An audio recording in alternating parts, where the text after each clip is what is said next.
I am known as Anjali. My recipe name is dahi vada.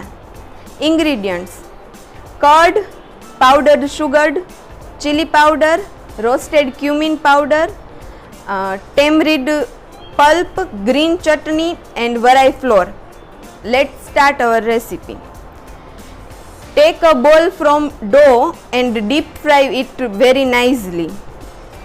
Then put it in the water and take from some rest.